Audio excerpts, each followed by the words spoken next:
7,000 है, 6,000 है, 5,000 है, तेरा खर्चा 25,000 में नहीं चलता, तेरा खर्चा 50,000 में नहीं चलता, और तू इमामों की तनख्वाहों में कोई इजाफा करने के लिए तैयार नहीं है। ट्रस्टियों और सदरों, मुतवल्लियों, सेक्रेटरियों, कान खोल कर सुन लो, कयामत में सबसे सख्त अजाब तुम्हारे ऊपर होगा और तुम्हारा ही हिसाब किताब बहुत सख्ती के साथ लिया जाएगा।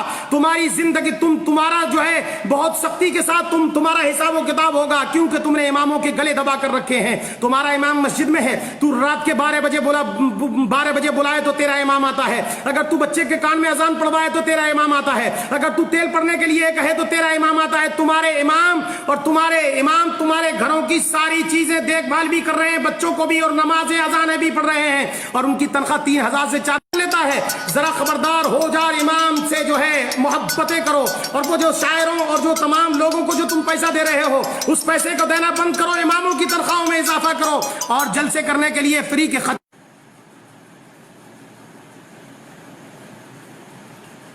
खतीबों को पैसा देने से बेहतर यह है कि अपने इमामों की तनख्वाहों में इजाफा कर दो, ताकि क़यामत में तुमसे हिसाब किताब। ये वारिसे नबी हैं, वारिसे नबी, इन्होंने नबी के मुसल्ले को संभाल रखा है। ये मुसल्ले जो है नबी के मुसल्ले पर बैठे हुए हैं, इन्होंने मस्जिदों को संभाल रखा है, दीन के काम को कर रखा है। अगर ये हाफिज कुरान और ये तुम्हारी मस्जिदों के इमाम ना होते तो तेरी मस्जिद में अजान कौन पढ़ता, तेरी मस्जिद में लाइटें कौन जलाता, तेरी मस्जिद में जो है रोशनी कौन करता, ये सारे कामों काज कौन करता? मुझे जरा बता, तेरा जनाजा कौन पढ़ाता, तेरे बच्चे को बिस्मिल्लाह खानी कौन कराता, और ये तेरी फातिहा खानी कौन करता, तेरे लिए कुरान कौन पढ़ता? जरा बता, अंदाजा लगा और सोच। इमामों का गला घोटने से बेहतर यह है साइकिल इमाम खरीद ले तो तुम कफे अफसोस हाथ मलते हो, और जो पूरी दुनिया के लोगों, तुम एयर कंडीशन में रहते हो तो इमाम बेचारा कुछ नहीं कहता, तुम जो है तमाम बड़े बड़े कमरे और कोठियां और बंगले खरीदते हो, तुमसे इमाम कुछ नहीं कहता, और मगर तुम जब कोई इमाम छोटी सी झुग्गी और झोंपड़ी खरीद लेता है तो फजीता करना शुरू कर देते हो। जगह जगह चुगली के अड्डे खोल रखे हैं तुमने, इमामों की बुराइयां करने पे लगे हुए। 1,000 नेकियां करता है इमाम, 1,000 अच्छे काम करे, अगर कोई गलती हो जाए उससे तो तुम पकड़ लेते हो। सुनो जालिमो, डाका उन दुकानों में पड़ता है जिनमें माल होता है, जिनमें हीरे और जवाहरात होते हैं, जिनके अंदर दौलत होती है, उन दुकानों में चोरी होती है। जिन मकानों में कुछ नहीं होता, जिन दुकानों में कुछ नहीं होता, उनमें चोरी नहीं होती। इससे पता यह चलता है कि इमाम बैका इसलिए था कि उसके पास ईमान की दौलत थी, शैतान उसका इसलिए पीछा कर रहा था। तेरा पीछा क्या करता? तू तो खुद ही शैतान है, तेरा पीछा क्या करेगा शैतान? तो इमाम का पीछा इसलिए किया कि उसके पास दौलत ईमान था, वो कौम का पेशवा था। जालिमों, इन इमामों के साथ बदतमीजियां करना बंद कर दो। जब तक कोई कौम बुलंदी तक नहीं पहुंचती, जब तक कि अपने पेशवाओं की इज्जत नहीं करती।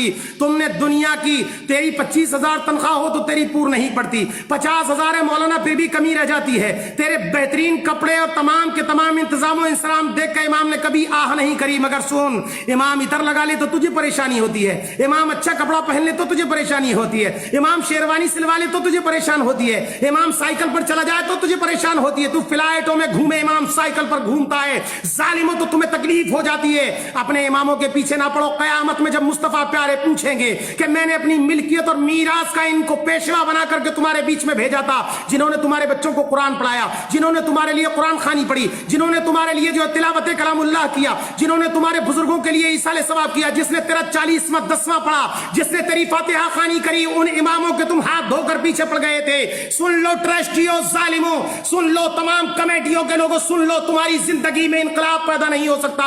तुम अपने घरों के खर्चे मस्जिदों और मदरसों के चंदों से चलाते हो, और उसके बावजूद इमाम अगर तुम्हारी पोल पट्टी खोल दे तो इमामों के हाथ धोकर पीछे पड़ जाते हो, तरह तरह के इल्जामात लगाते हो, ऐब लगाते हो इमामों पर, और लगाने के बाद उन्हें मस्जिदों से निकाल देते हो। कोई कहता है 5 साल हो गए इमाम साहब को, जल्दी निकालो, और कोई पूछे जनाब इन्होंने गलती क्या की, बोले नहीं, इमाम को ज्यादा दिन नहीं रहने देना चाहिए, इनके ताल्लुकात बहुत अच्छे बन गए हैं। पता ये चला कि इमाम ज्यादा दिन रहेगा तो तेरी सारी खबर रखेगा। तू कितना पैसा मदरसे मस्जिद का खाता है उसकी उसको खबर होगी, तू मस्जिद के कितने माल को दबाता है उसको खबर होगी, तेरी पोल खोल देगा वो इमाम। इसलिए तू उन इमामों की मुखालिफत में लग गया। जल्दी करो, इसको ऐसा ना हो कि हमारे राज खुल जाए, हमारी पोल पट्टी खुल जाए, ہماری زندگی جو ہے غرق ہو جائے اور لوگوں میں ہماری جوتیوں دال بٹنے لگ جائے، اس لیے اماموں کے پیچھے پڑتے ہو ظالموں۔ اماموں کی تنخواہ بڑھاؤ، بڑے بڑے خطیب آتے ہیں، شعراء آتے ہیں، بڑے بڑے 25-25 ہزار لے کر جاتے ہیں اور تم ایک ایک رات میں دے دیتے ہو۔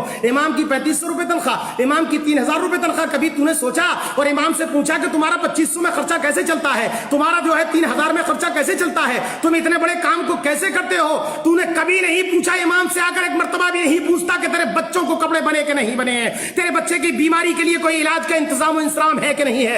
امام بخار میں پڑا رہے کمرے میں، ایک بھی مقتدی آ کر نہیں دیکھتا، ایک بھی جو ہے مدرس پڑا رہے اسے آ کر کے نہیں دیکھتا۔